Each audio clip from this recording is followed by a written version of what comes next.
memorable recording sessions. Perhaps one that, if you could, you go back and relive, or maybe have an interesting story about a particular session that you could share with us. In Search of the Lost Chord, we had a whole bunch of instruments poured in, and we were messing, and John was getting some sounds out of a cello.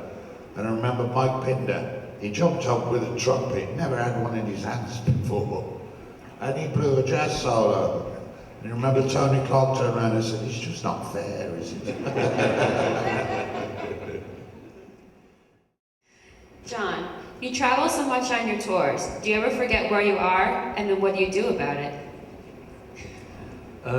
Well, to get over that problem, I've always had where we were that evening on the floor in front of my microphone.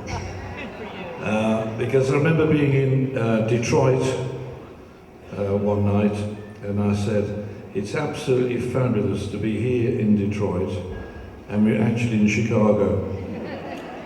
And I had to say, as people shouting, heckling, saying, "It's Chicago," I said, "Yes, it is great to be in Detroit, but not as good as being here tonight in Chicago."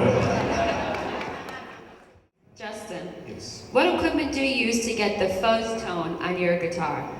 Well, in the early days, I used a Marshall. They made a dedicated little fuzz unit. It looked like a Marshall, a top from an amplifier. You know, Marshall got a top and then the cabinet, like that, same as that one back there, and the one that's behind the other two. And I never found another one. It's just that we knew Jim Marshall in those days, and I got it from him, and it just sounded great in the studio.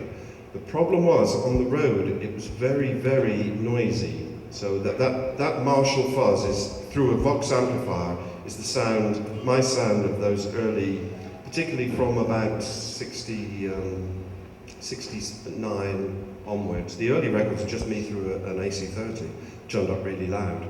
But it doesn't work on stage because it's just too noisy. And you know what, Steve, space and silence is as important as noise on a gig. So it doesn't work in a live situation. Now I just modeled my own sounds that I used in the studio through this little Boss thing down, Korg. I've got a Boss and a Korg thing down here, so that's it.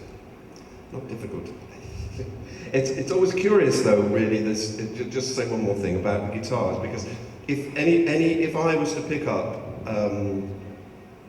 what's the guy from Dire Straits, Mark Knopfler? If you were to pick up his guitar and his amplifier, you'd think you would sound like Mark Knopfler, but you don't. It's all in the touch. So, or at least I believe that. It's every guitar player sounds just like him, his own stuff playing. Yeah, when I played Justin's guitar, I sounded nothing like Justin.